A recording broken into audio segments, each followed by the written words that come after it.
Amados irmãos, amadas irmãs, amados casais,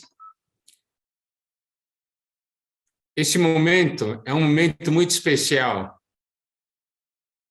Eu estou olhando para vocês e eu me sinto transportado em espírito aí com vocês. Quando eu vi vocês na tela, eu quero dizer que eu fiquei emocionado, porque nós temos tantos anos de caminhada juntos.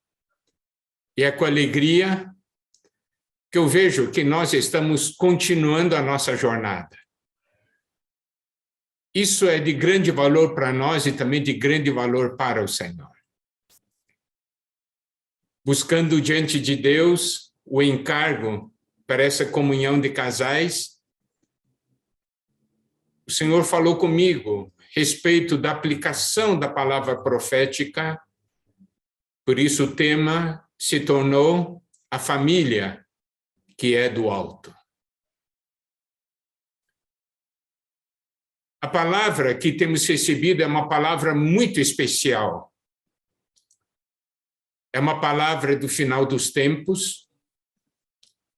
E existem alguns pontos que desejamos penetrar como casal nessa palavra que Deus tem dispensado à sua igreja, uma palavra para esses tempos finais.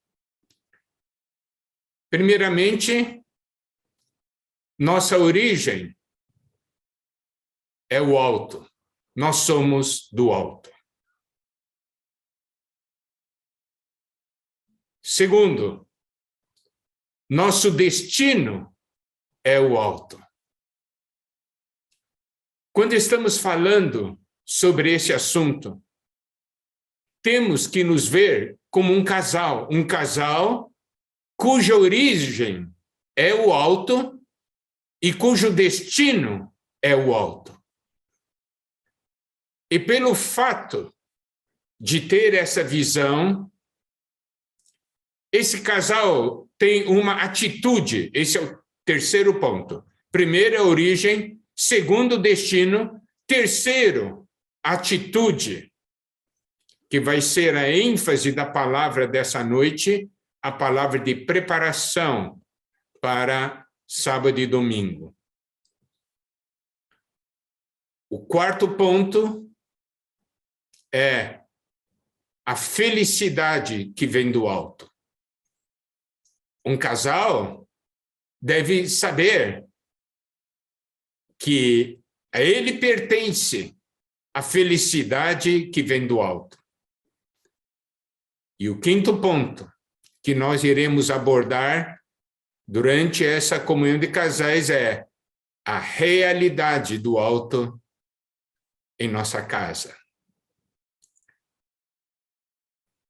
Então, são 5 pontos: a origem, o destino, a atitude, a felicidade e a realidade.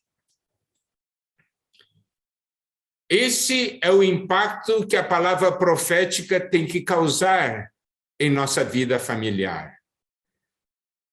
Precisamos saber que, para concluir essa era, o Senhor precisa de nós, muito mais do que indivíduos, precisa de nós como casais, como famílias.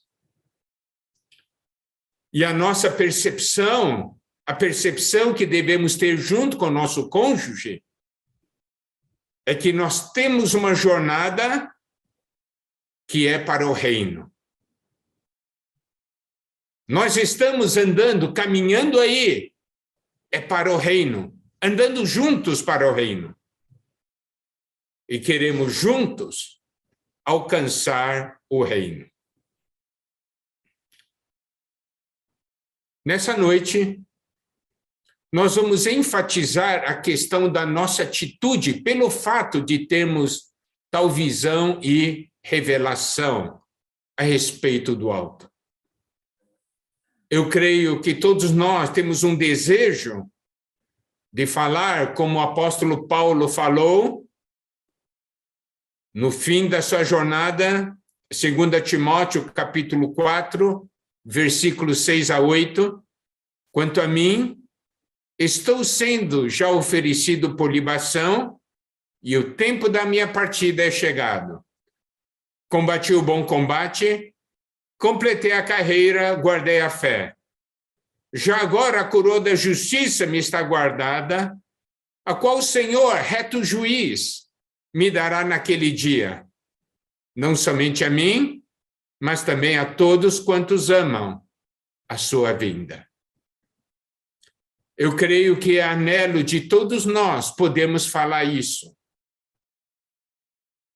E, como casais, nosso desejo é que esse versículo seja aplicado no plural.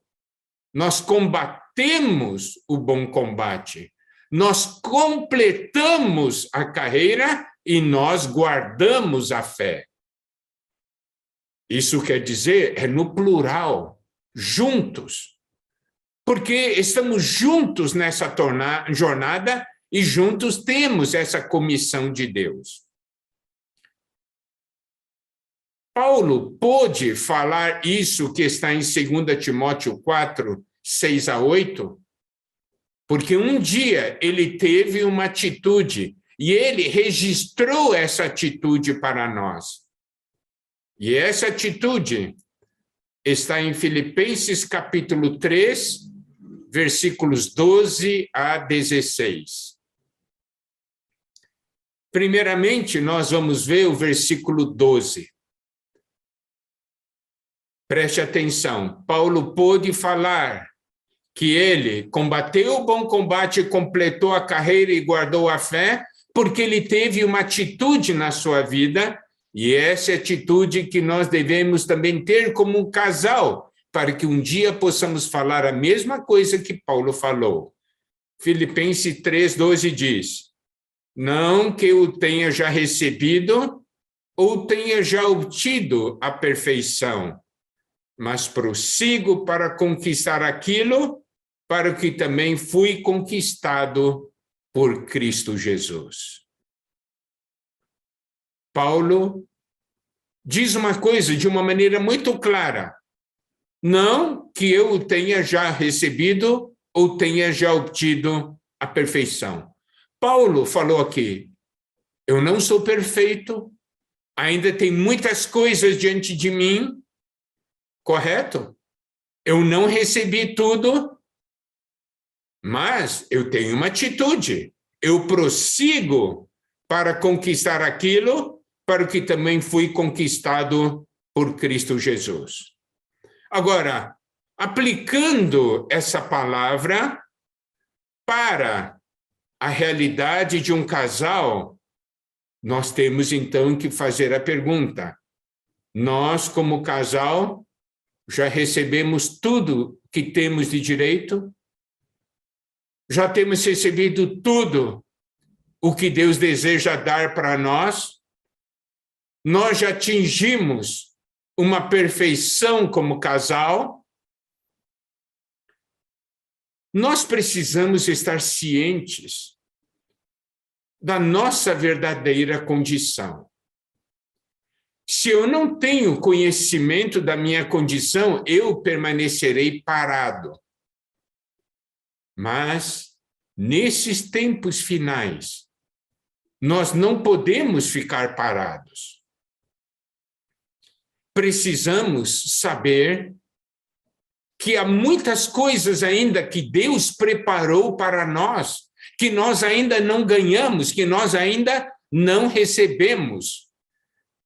Que a nossa vida familiar, que a vida como casal, ainda tem muitas bênçãos ainda por vir, e experiências novas, muitas riquezas ainda por vir. Pode ser que você já esteja casado 40 anos, 50 anos, mas eu quero dizer, há muita coisa ainda que nós precisamos ganhar e que Deus preparou para nós. Então, essa afirmação de Paulo, não que eu tenha já recebido ou tenha já obtido a perfeição, essa também deve ser a percepção de nós como um casal. Essa deve ser nossa atitude. Então, qual que é a atitude? Eu vou prosseguir. Prosseguir para quê? Prossigo para conquistar aquilo para o que também fui conquistado por Cristo Jesus. Aqui, Paulo faz uma afirmação de grande impacto. Ele diz, um dia, Cristo me conquistou. Cristo me conquistou para que eu pudesse conquistar algo. Cristo me conquistou para uma missão, para uma meta, para algo muito especial. E aí eu tenho que fazer a seguinte pergunta: por que Cristo me conquistou? Por que Cristo conquistou meu cônjuge? Você já fez essa pergunta? Senhor, por que um dia você me salvou? Por que um dia você salvou o meu cônjuge? E, Senhor, por que você nos uniu? Por que, Senhor? Eu quero fazer a seguinte pergunta: Cristo uniu você simplesmente para que vocês casados pudessem um dia ter filhos, comprar alguns imóveis, trabalhar e depois morrer? É isso? Essa é a razão pelo qual vocês foram salvos? Por que vocês estão casados? Para que é? Por isso, essa atitude de Paulo é muito importante. Deus quer ganhar uma família que é do alto. E existem alguns versículos na Bíblia que mostram para nós. Eu vou citar somente alguns. E ver por que o Senhor nos conquistou e qual a realidade dessa conquista de Cristo em nós, e o que é que o Senhor quer que nós conquistemos. Romanos capítulo 6, versículo 4, diz, fomos, pois, sepultados com ele na morte pelo batismo, para que, como Cristo foi ressuscitado dentre os mortos pela glória do Pai, assim também andemos nós em novidade de vida. Olha só, aqui nós temos algo a respeito da razão pelo qual o Senhor nos conquistou. Um casal conquistado pelo Senhor. Um casal que é do alto, vive em novidade de vida. E eu quero dizer, viver em novidade de vida como casal é um dos itens mais importantes da vida do casal. Porque hoje, quando nós olhamos para a vida de um casal e ouvimos muitas vezes os problemas que acontecem, é que falta novidade de vida. A vida do casal é uma vida de rotina, de tradição, está tudo no automático. Não tem novidade de vida. O que quer dizer não ter novidade de vida? O marido se tornou um marido velho, a esposa se tornou uma esposa velha. Enquanto que, na verdade, todo dia deveríamos ter um marido novo e uma esposa nova. Novidade de vida.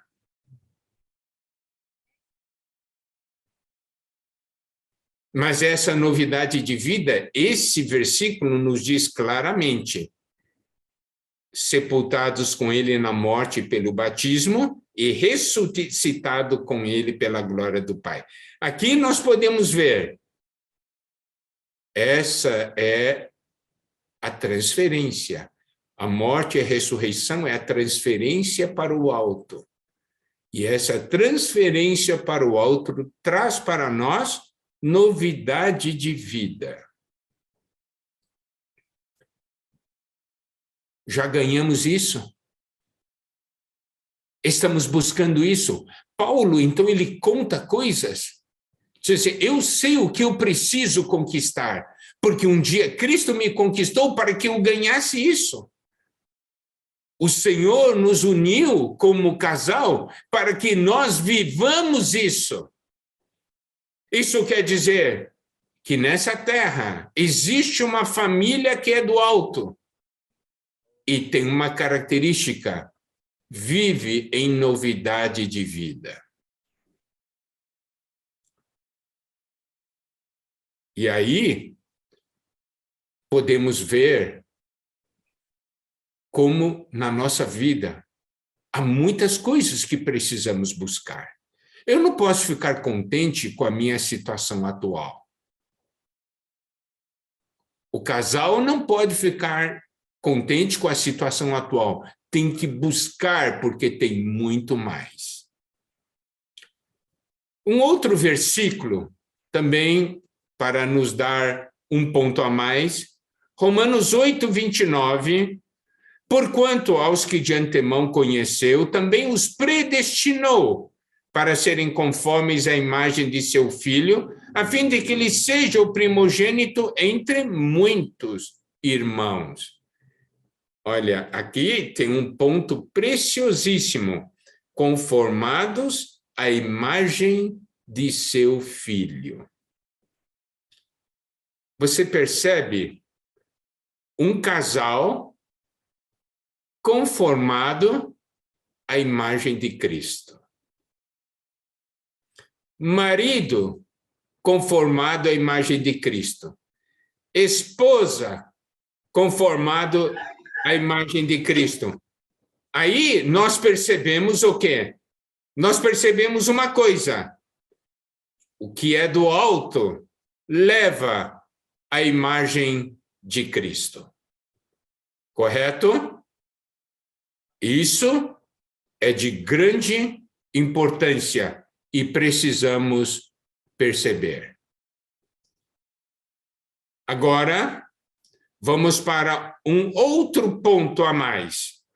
Há muitos pontos, mas eu só vou citar alguns. Está bem? Atos 9:15. Mas o Senhor lhe disse: vai, porque este é para mim o instrumento escolhido para levar o meu nome perante os gentios e reis, bem como perante os filhos de Israel. Uma família que é do alto é para testemunhar, é para levar o nome do Senhor, é para levar outros também para o alto. Amados casais, quando nós aplicamos a palavra profética, quando nós percebemos o que é ser do alto, o que Deus preparou para nós, aí nós vemos que existem tantos pontos em nossa vida que nós precisamos avançar, nós precisamos conquistar. Essa é uma atitude. Paulo diz: eu vou conquistar aquilo para o que fui conquistado por Cristo Jesus. Eu não tenho uma atitude passiva, então não podemos ter uma atitude passiva no nosso casamento. Principalmente agora que estamos vivendo os momentos que antecedem a volta do Senhor. Precisamos ser ativos nessa busca. Em Atos 9:16 também nos diz: pois eu lhe mostrarei quanto lhe importa sofrer pelo meu nome. Uma família que é do alto sofre pelo nome do Senhor, sofre pelo que é do alto.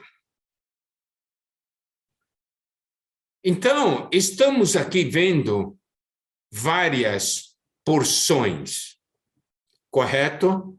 E precisamos perceber o que está no coração de Deus.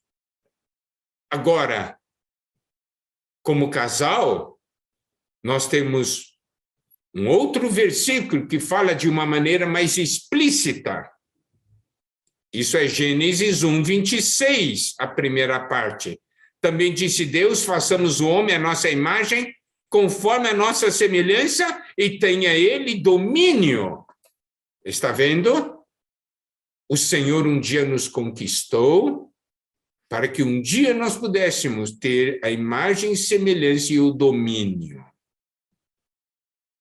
E ainda Gênesis 1, 28, que é também de grande importância, porque isso está no plano original de Deus. Esses são versículos que nós nunca podemos esquecer. E Deus os abençoe, ele disse, sede fecundos, multiplicai-vos, enchei a terra e sujeitai-a, dominai sobre os peixes, etc, etc. Está vendo?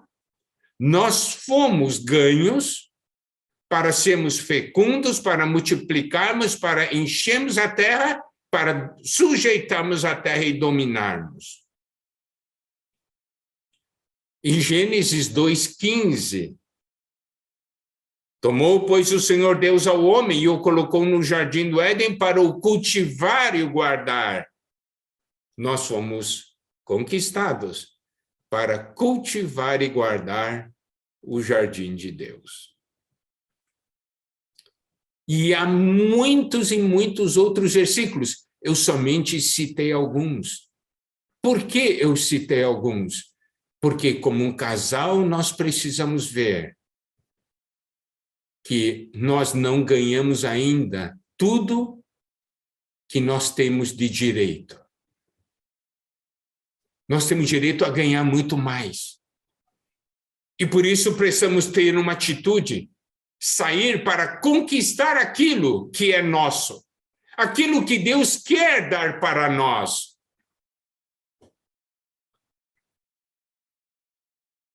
E aí, vamos para um ponto muito importante.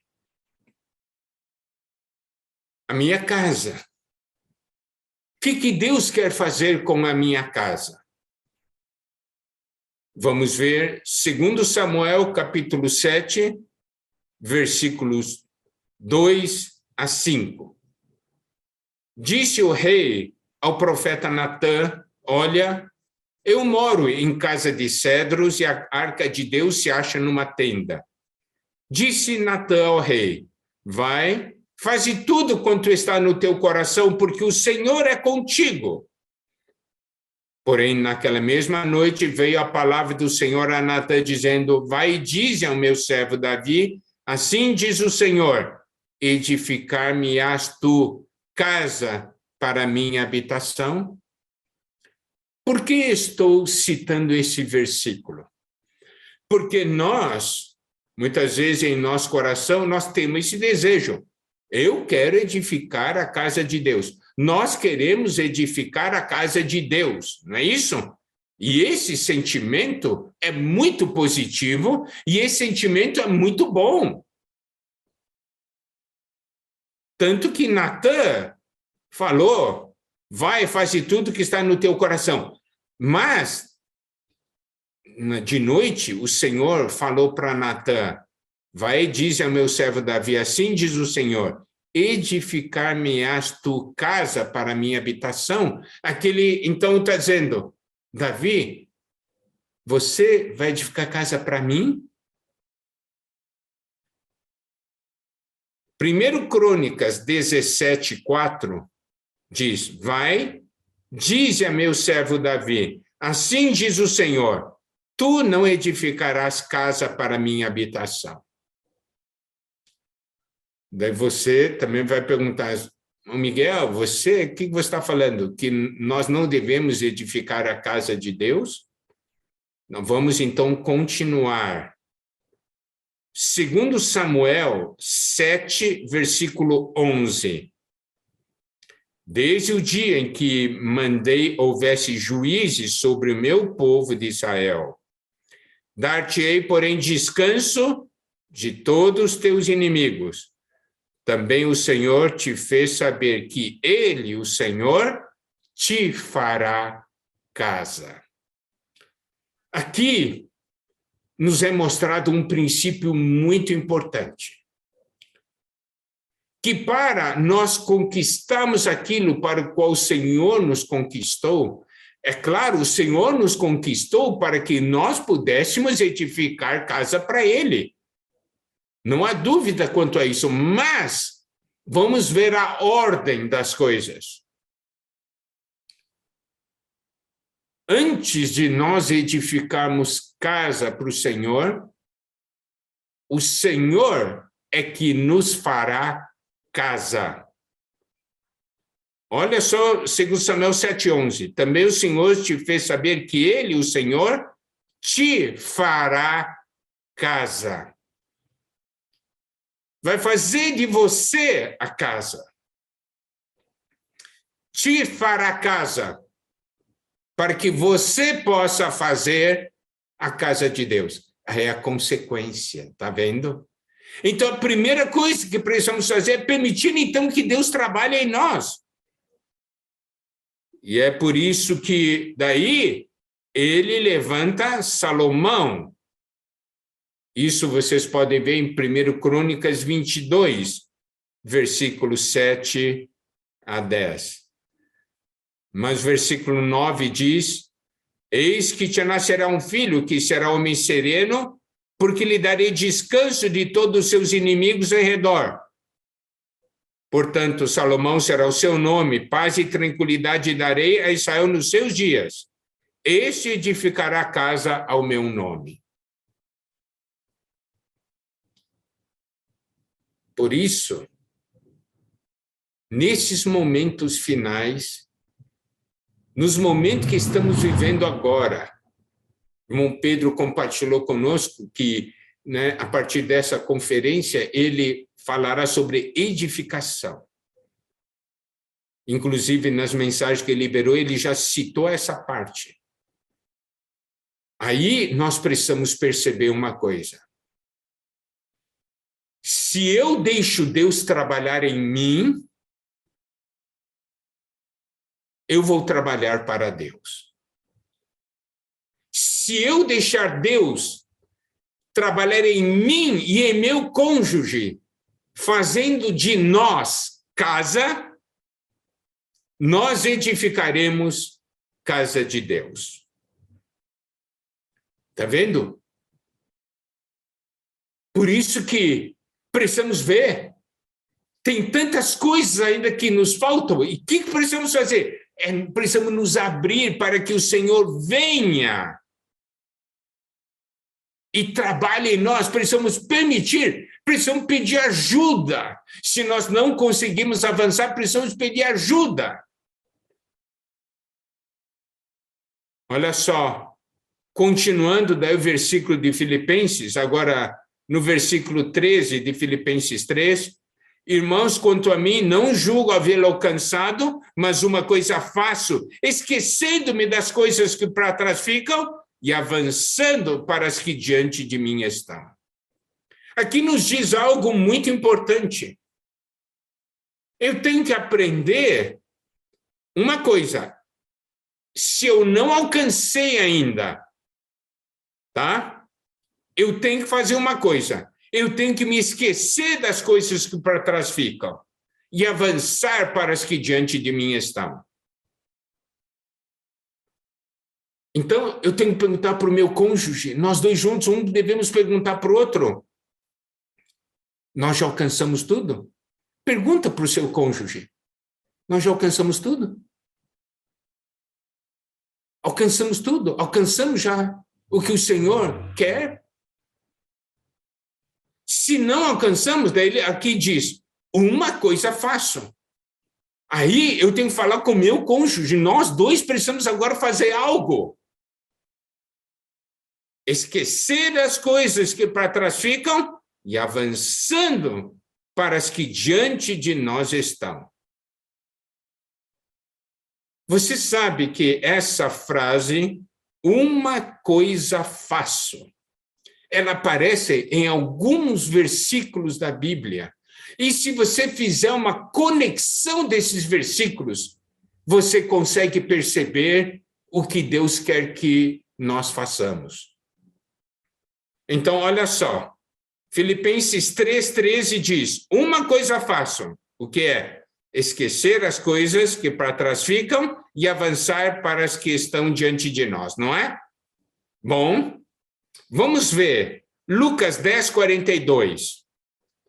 Lucas 10:42 fala de Maria, Marta, né? Quando o Senhor foi para a casa delas. Daí o Senhor diz o seguinte: entretanto, pouco é necessário, ou mesmo uma só coisa. Maria, pois, escolheu a boa parte, e essa não lhe será tirada. Então, uma coisa precisamos fazer. De acordo com Filipenses 3,13, o que eu devo fazer? Eu devo esquecer das coisas que para trás ficam e correr para as que diante de mim estão. De acordo com Lucas 10:42, uma coisa eu devo fazer. Eu devo escolher a boa parte, que é estar aos pés do Senhor para ouvir o Senhor. Salmo 27, versículo 4. Salmo 27:4 é um outro versículo que diz uma coisa. Uma coisa peço ao Senhor e a buscarei, que eu possa morar na casa do Senhor todos os dias da minha vida, para contemplar a beleza do Senhor e meditar no seu templo. Olha só, eu acho esse versículo maravilhoso. Você tem que falar para o seu cônjuge, uma coisa nós devemos fazer, devemos pedir ao Senhor e devemos buscar, que é morar na casa do Senhor, contemplar a beleza do Senhor e meditar no seu templo. Olha só, um viver, como é o viver? Juntos. Juntos devem pedir, juntos devem buscar, juntos devem morar na casa do Senhor, juntos devem contemplar a beleza do Senhor e juntos devem meditar. Está vendo? Um outro versículo que fala uma só coisa. Lucas 18:22. Ouvindo, Jesus disse-lhe: uma coisa ainda te falta. Vende tudo o que tens, dá aos pobres, e terás um tesouro nos céus. Depois vem e segue-me. Aqui nos mostra, juntos, vocês devem dar o que um dia Deus deu a vocês. Dar para outros. Consegue perceber esse ponto? Como isso é algo importante? Então, quando Paulo diz uma coisa eu faço, e essa é uma coisa, de acordo com todos esses versículos que nós mencionamos, juntos devemos fazer. Juntos devemos nos esquecer das coisas que para trás ficam, devemos avançar para as que diante de nós estão, juntos devemos escolher a boa parte, que é estar sempre aos pés do Senhor, juntos devemos pedir ao Senhor, juntos devemos buscar, juntos devemos morar na casa do Senhor, juntos devemos contemplar a beleza do Senhor, juntos devemos meditar, e juntos nós devemos dar o que um dia nós ganhamos e recebemos de Deus.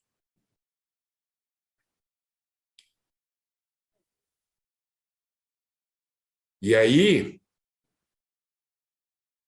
o que nós precisamos ver? Essa busca. Eu quero fazer a seguinte pergunta. Você está esquecendo para as coisas que ficam e correndo para buscar as que diante de vocês estão? O que não pode ocorrer é o que está em Lucas 14, versículos 15 a 20. O que não pode ocorrer? Olha só o que Lucas 14, versículos 15 a 20 nos mostram. Ora, ouvindo tais palavras, um dos que estavam com ele à mesa disse-lhe: bem-aventurado aquele que comer pão no reino de Deus. Ele, porém, respondeu: certo homem deu uma grande ceia e convidou muitos. Sabemos que esse é o Senhor. Ele coloca diante de nós uma grande ceia, muita coisa. E convidou a muitos. Nós fomos convidados. Cada casal presente aqui foi convidado. Nessa grande ceia, olha só, há uma grande ceia colocada diante de nós. Versículo 17, a hora da ceia enviou o seu servo para avisar os convidados: vinde, porque tudo já está preparado. Vem, está tudo preparado, vem e desfruta. Versículo 18, não obstante, todos a uma começaram a excusar-se. Disse o primeiro: comprei um campo e preciso ir vê-lo. Rogo-te que me tenhas por escusado. Outro disse: comprei 5 juntas de bois e eu vou experimentá-las. Rogo-te que me tenhas por escusado. Outro disse: casei-me, por isso não posso ir. Olha só, o Senhor colocou diante deles uma grande ceia. Ninguém foi. Por quê? Porque tinha outras coisas para fazer. Por isso que quando nós estamos levantando esse assunto, você já ganhou tudo? Claro que a nossa resposta vai ser: não, nós não ganhamos tudo. Agora, o Senhor colocou diante de nós tudo. Nós vamos buscar ou nós vamos dar desculpas? Nós vamos deixar de buscar. Em Lucas 9, 57 a 62, fala daqueles que falaram com o Senhor sobre seguir o Senhor. Lucas 9, 57 diz: indo eles caminho fora, alguém lhe disse: seguir-te-ei por onde quer que fores. Mas Jesus lhe respondeu: as raposas têm seus covis, as aves do céu ninhos, mas o Filho do Homem não tem onde reclinar a cabeça. A outro disse Jesus: segue-me. Ele, porém, respondeu: permite-me ir primeiro sepultar meu pai. Mas Jesus insistiu: deixa os mortos os sepultar seus próprios mortos. Tu, porém, vai e prega o reino de Deus. O outro lhe disse: seguir-te-ei, Senhor, mas deixa-me primeiro despedir-me dos de casa. Mas Jesus lhe replicou: ninguém que, tendo posto a mão no arado, olha para trás, é apto para o reino de Deus. Aqui nos mostra que seguir o Senhor tem preço. Aquele primeiro que diz: seguir-te-ei por onde quer que fores, o Senhor diz: pensa um pouco. Você vai me seguir. Mas eu não. A raposa tem seus covis, ave do céu ninhos, mas o Filho do Homem não tem onde reclinar a cabeça. Quer dizer, eu não tenho nada nessa terra. Você ainda vai querer me seguir? Aí nos mostra uma coisa: nós seguimos o Senhor por causa das coisas da terra ou por causa do céu, das coisas dos céus, por causa do que é do alto? Qual é a razão de nós seguirmos o Senhor? Por que nós casamos? Por que nós nos casamos? Por que Deus nos uniu? Foi para as coisas da terra ou para as coisas do alto? Seguir o Senhor tem um custo. Agora, o outro disse: permite ir primeiro sepultar meu pai e tal. Eu quero aí fazer uma aplicação rápida. No versículo 59 diz: a outro disse Jesus: segue-me. Ele, porém, respondeu: permite-me ir primeiro sepultar meu pai.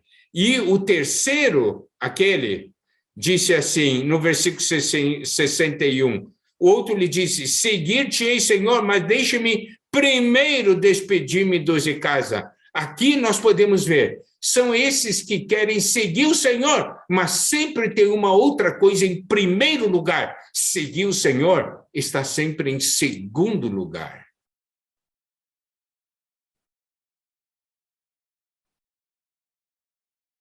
Qual é o caminho que Deus nos dá? É esquecer das coisas que para trás ficam e correr para as que diante de nós estão. É assim que um casal deve prosseguir, certo? E aí, Filipenses 3,14 diz, prossigo para o alvo, para o prêmio da soberana vocação de Deus em Cristo Jesus.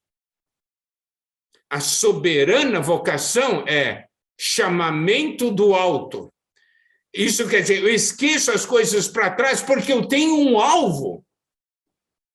Eu tenho as coisas que diante de mim estão. Eu tenho um chamamento do alto. E aí eu percebo que o meu chamamento é para ir ao alto. Foi o que nós falamos logo na introdução. Nós somos nascidos do alto. E nós estamos indo numa jornada para o alto. Nascido do alto, tendo como destino o alto. Essa tem que ser a característica do nosso casamento. Nosso casamento surgiu do alto. É para nos levar para o alto.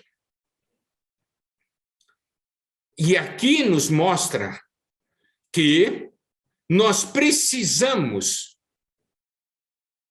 esquecer as coisas que para trás ficam. Nós estamos relativamente ainda no início do ano. Eu tive comunhão com uma igreja, os irmãos na virada do ano, eu falei com eles. Não adianta nós entrarmos num ano novo sendo uma pessoa velha. Se somos novos, todos os dias serão novos. O que é esquecer as coisas que para trás ficam? É buscar o que é novo. O grande problema é que nós permanecemos no que é velho. Sabe, eu tenho medo é que tem tanto que haja muitos problemas velhos ainda no relacionamento nosso e estão ali, não foram tratados. Nós não permitimos Deus fazer do nosso relacionamento um relacionamento novo. Nós não permitimos que Deus faça de nós um casal novo. Por isso que nessa primeira comunhão, dessa comunhão de casais, nós estamos falando nossa atitude. Esqueça as coisas que para trás ficam. Corra para as que diante de nós está. Certo? Apocalipse 21:5, o nosso Senhor diz, e aquele que está sentado no trono disse, eis que faço novas todas as coisas. E acrescentou, escreve, porque essas palavras são fiéis e verdadeiras. Deus quer fazer tudo novo.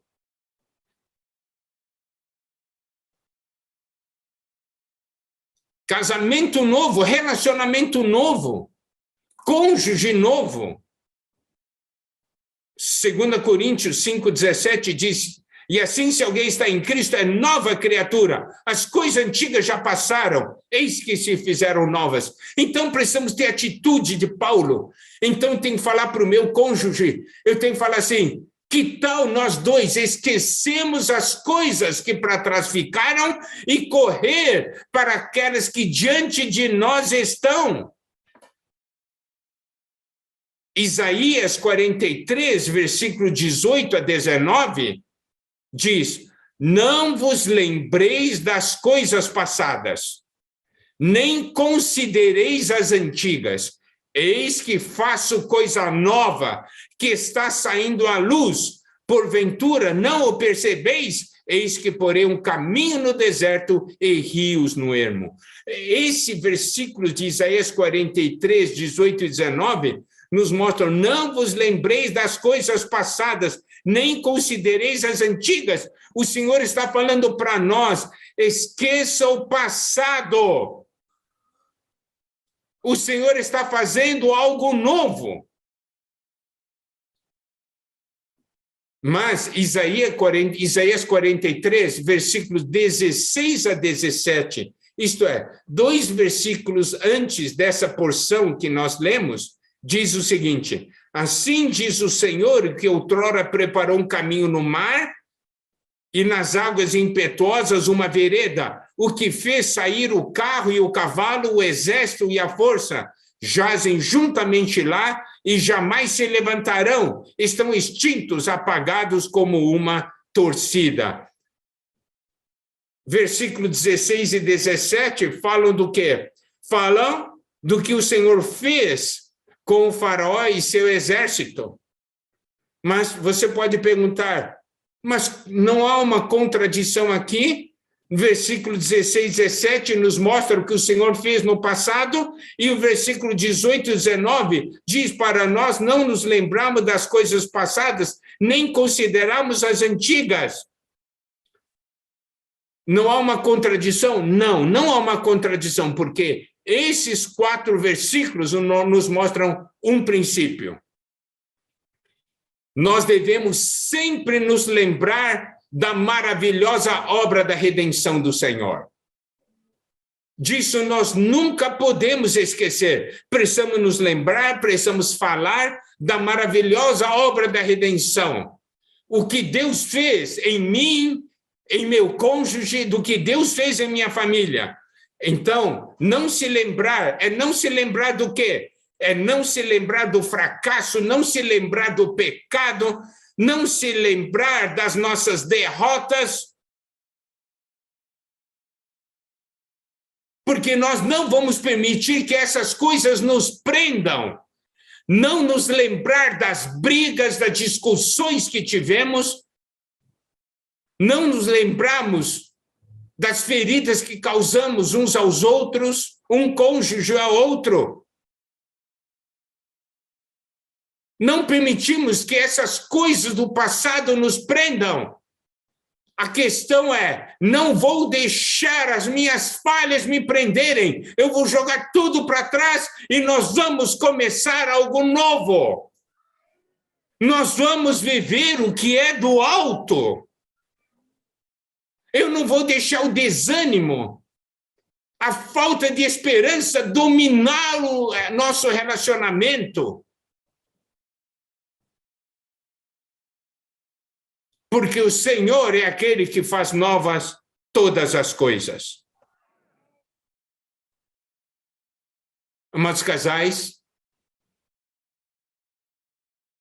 o Senhor falou para nós palavras proféticas a respeito do alto. O Senhor falou esperando de nós uma reação. Deixamos as coisas que para trás ficam, para corrermos para aquelas que diante de nós estão. O Senhor está fazendo algo novo e nós vamos crer. Diga para o seu cônjuge, vamos esquecer o passado, vamos começar algo novo. Porque o Senhor é aquele que está no trono fazendo novas todas as coisas. Nessa noite, o Senhor vai ganhar um novo casal, que somos nós. É isso que está no coração de Deus. Então, essa é a palavra de introdução, e amanhã nós continuaremos a penetrar daí nas coisas ligadas ao alto, na nossa vida familiar. Que o Senhor nos abençoe. Amém.